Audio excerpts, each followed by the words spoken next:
आज बढ़ेंगे प्रश्नावली 15 का क्वेश्चन नंबर 11। तो 1 से 10 कंप्लीट हो गया। 11वां क्वेश्चन क्या है? 11वां क्वेश्चन में दिया हुआ है कि एक नाम दुकानदार है जिसके पास नर मछली 5 है और मादा मछली 8 है। अब उस टंकी में से वो एक मछली बगैर देखे निकाला जाता है, तो इसकी क्या प्रायिकता है कि वो मछली नर मछली होगी? यही क्वेश्चन है, स्क्रीन पे दिख रहा है आपको क्वेश्चन। अब देखो कि नर मछली कितनी है? 5, मादा मछली 8, तो कुल कितनी हो गई? 13 हो गई। प्रायिकता क्या होती है? प्रायिकता का मैंने फॉर्मूला बताया था, पूरी प्रश्नावली में यही फॉर्मूला लगने वाला है। अनुकूल परिणाम,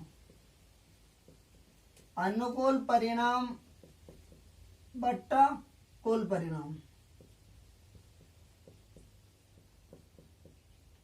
यही है पूरी प्रश्नावली के लिए। अब देखो अगर 5 नर मछली है, 8 मादा मछली है, कुल 13 हो गई। एक मछली अगर बगैर देखे निकाल रहे हैं तो नर मछली की प्रायिकता पूछ रहा है, यानी P नर मछली बराबर नर के लिए अनुकूल परिणाम क्या है, यानी नर कितनी है उसमें? नर मछली है 5, तो अनुकूल परिणाम हो गए 5 और कुल कितने? कुल है 13। बस इसका यही आंसर है। अगर वो पूछता मादा मछली क्या है तो P मादा मछली का परिणाम क्या होता? P मादा मछली का अगर क्वेश्चन में पूछता तो मादा मछली की प्रायिकता हो जाती 8/13। इसमें पूछा नहीं, अगर पूछता तो ये हो जाती। तो बस यही ध्यान रखना, अनुकूल परिणाम क्या होता है? जो उसके होने के चांस है वही। तो इसमें नर मछली होने के कितने? 5 है ना, तो नर के 5 हो गए, कुल 13 हो गए। Question number 12। तो क्वेश्चन स्क्रीन पे, क्वेश्चन क्या है कि एक संयोग खेल है जिसमें 1 से 8 तक नंबर अंकित किए हुए हैं। अब एक इसको घुमाते हैं तो जहां पे ये रुकेगा वहां पे तीर 1 से लेके 8 तक को इंगित करेगा। यानी क्या कर सकता है? 1 आ सकता है, 2 आ सकता है, 3, 4, 5, 6, 7 और 8, क्योंकि इसमें यही संख्या लिखी हुई है 8 तक है तो 8 ही आ सकते हैं। अब पूछ क्या रहा है कि 8 को इंगित करेगा। तो प्रायिकता का फॉर्मूला, प्रायिकता क्या होती है? अनुकूल परिणाम बट्टा कुल परिणाम। प्रायिकता यही होती है, अनुकूल परिणाम बट्टा कुल परिणाम। अब पहला ये पूछ रहा है कि 8 को इंगित करेगा, मतलब जो वो है तीर है ना, ये 8 पे जाके रुकेगा, तो P 8। ठीक है, 8 के लिए अनुकूल परिणाम कितना है? इसमें 8 कितनी बार लिखे हुए हैं? 1, तो अनुकूल परिणाम हो गया 1। और कुल परिणाम कितना है? कुल इसमें कितने है? कुल 8 है इसमें, कुल परिणाम 8 ही है ना, तो 1/8। अब दूसरा क्या पूछ रहा है? दूसरा पूछ रहा है एक विषम संख्या। तो विषम संख्या कौन सी होगी? ठीक है, विषम संख्या कौन सी है? 1, 3 और 5, 7, यही है विषम संख्या। 1, 3, 5, 7 और बाकी क्या है? सम संख्या। तो विषम संख्या के लिए अनुकूल परिणाम कितने हुए? 4, और कुल परिणाम, कुल तो 8 है, यानी 1/2। तो इसका उत्तर आ गया 1/8, इसका आ गया 1/2। तीसरा क्या है? 2 से बड़ी संख्या, 2 से बड़ी यानी 3, 4, 5, 6, 7, 8, कितनी हुई? 4 है ना। इसमें यह होता ना 2 या 2 से बड़ी, तो मैं 2 को साथ में काउंट करता, पर इसमें क्या है? 2 से बड़ी पूछा, मतलब 2 को साथ में नहीं गिनना है। तो 2 से बड़ी संख्या, P 2 से बड़ी संख्या। ठीक है, 2 से बड़ी संख्या कितनी है?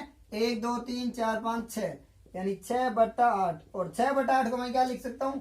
2 से भाग दूं तो 3 और बटा 4, यानी इसका उत्तर आ गया 3/4। चौथा, 9 से छोटी संख्या।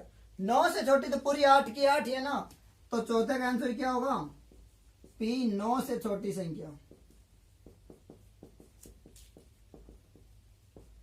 9 से छोटी कितनी है? 8, और कुल परिणाम कितने हैं? 8, यानी इसका उत्तर क्या हुआ? 1।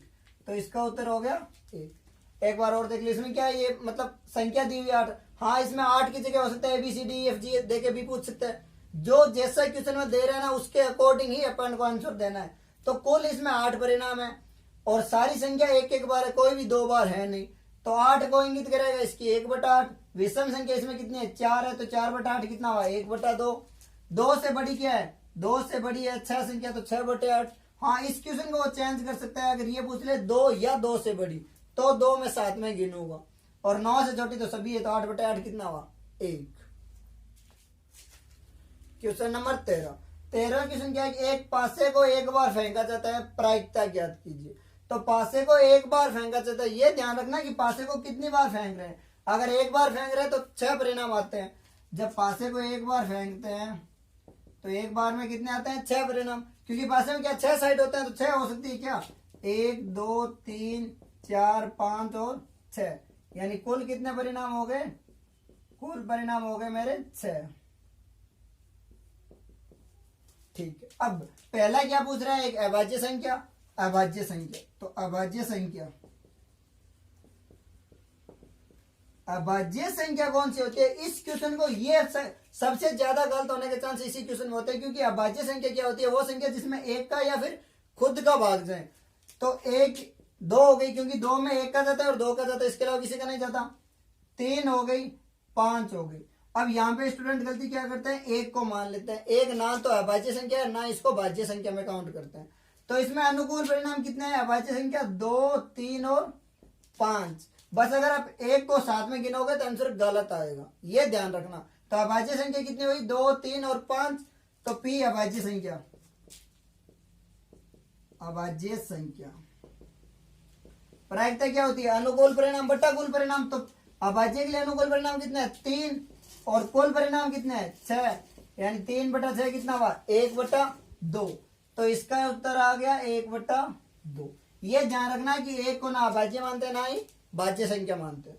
ठीक है, दूसरा 2 और 6 के बीच में, तो 2 और 6 के बीच में कितने हैं? 3 संख्या है। तो इसका भी क्या होगा? 2 और 6 के बीच, 2 और 6 के बीच कितनी है? 3 4 और 5, 3 संख्या, क्योंकि 2 और 6 के बीच में पूछा है, 2 और 6 के बीच में सिर्फ 3 ही है। तो इसका उत्तर क्या हुआ? 3 बटा 6, यानी 1 बटा 2। इसका उत्तर भी आ गया 1 बटा 2।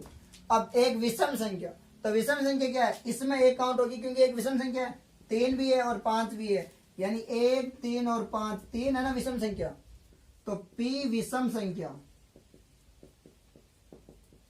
विषम संख्या के लिए अनुकूल परिणाम कितने हैं? 3, और कुल परिणाम तो 6 है ही, यानी 3 बटा 6। इसका उत्तर भी क्या होगा? 1 बटा 2। तो इसका उत्तर भी 1 बटा 2। बस यहां ध्यान रखना, इसमें गलती होने के चांस है। इसको अगर गलती से 1 काउंट करोगे तो क्या होगा? 4 बटा 6, और 4 बटा 6 कितना होता है? 2 बटा 3। तो ये उत्तर गलत आ सकता है। बस ये ध्यान रखना कि 1 को ना भाज्य मानते हो ना ही अभाज्य संख्या। सबसे छोटी अभाज्य संख्या भी कौन सी होती है? 2 ही होती है। तो 1 बटा 2, 1 बटा 2 और 1 बटा 2। Question number 14। 14 क्वेश्चन स्क्रीन पे क्या है कि 52 पत्तों का एक ताश में से एक पत्ता निकाला जाता है, और इसकी क्या प्रायिकता है कि लाल रंग का बादशाह है, एक फेस कार्ड है, तस्वीर वाला पत्ता है, या लाल रंग का तस्वीर वाला पत्ता है, पान का गुलाम है, हुक्म का पत्ता है, या फिर एक ईंट की बेगम है। तो कुल कितने पत्ते होते हैं? कुल पत्ते दिए हुए हैं 52। अब देखो प्रायिकता क्या होती है? प्रायिकता का फॉर्मूला लिख लेते हैं। प्रायिकता होती है अनुकूल परिणाम बटा कुल परिणाम। तो अनुकूल परिणाम बट्टा में कुल परिणाम। अब पहले का उत्तर, पहला क्या? लाल रंग का बादशाह। बादशाह कितने होते हैं? टोटल 4, पर लाल रंग के 2 ही होते हैं, क्योंकि 2 पत्ते लाल रंग के होते हैं। 26 लाल रंग के और 26 काले रंग के होते हैं ना। तो बादशाह लाल रंग के होते हैं 2। तो P कितना होगा? इसकी प्रायिकता।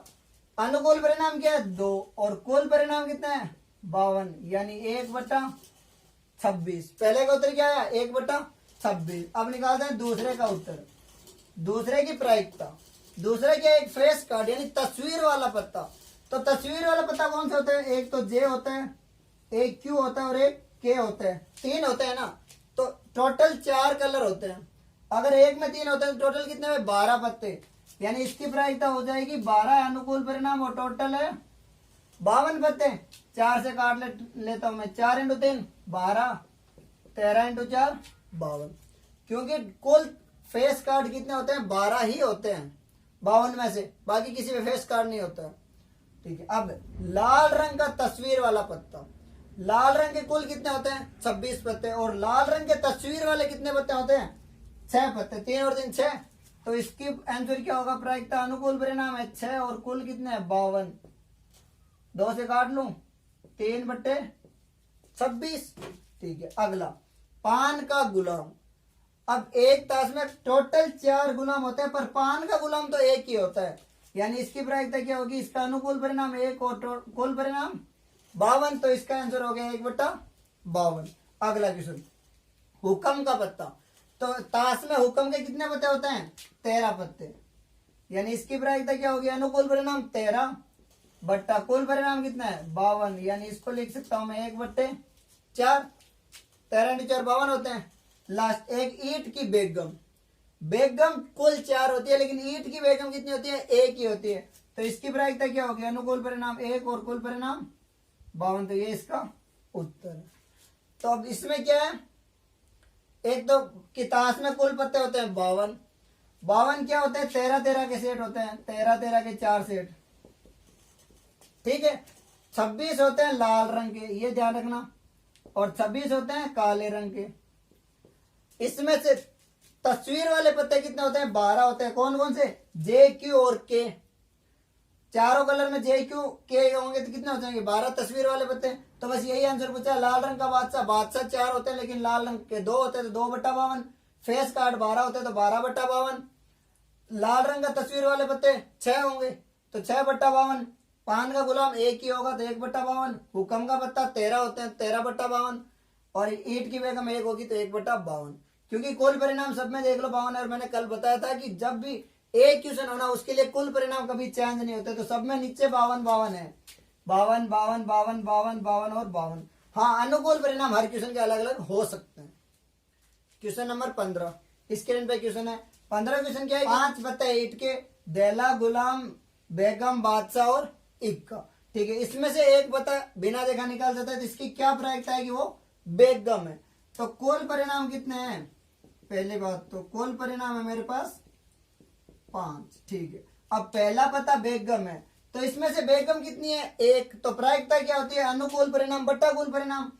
तो पी क्यू के होने की प्रायिकता क्या है? 1/5।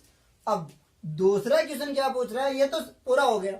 दूसरा क्या? यदि बेगम निकल जाती है तो उसको बाहर रख देते हैं। अब अगर मान लो बेगम निकल गई तो इसको बाहर रख दिया। पीछे कितने पत्ते बचे? जे 10, जे, के और ए, यानी कुल कितने बचे? अब पीछे 4 पत्ते ही बचे, उसको अलग रख रहे हैं, ना कि वापिस रख रहे हैं। ये ध्यान रखना, क्योंकि अगर ऐसे क्वेश्चन आता है कि बैग जैसे या बैग में से कहीं निकाल रहे हैं कि उसको बाहर रख देते हैं या फिर उसको वापस अंदर रख देते हैं, तो ध्यान रखना वापस अगर उसमें मिला रहे हैं ना तब तो कुल परिणाम में कोई चेंज नहीं होगा, और अगर उसको बाहर रख रहे हैं ना तो कुल परिणाम 1 कम हो जाएगा, ठीक है। अब अगर उस बेगम निकल जाती है तो उसको अलग रख देते हैं और दूसरा पत्ता निकाला जाता है। इसकी क्या प्रायिकता है कि वो इक्का है या बेगम है।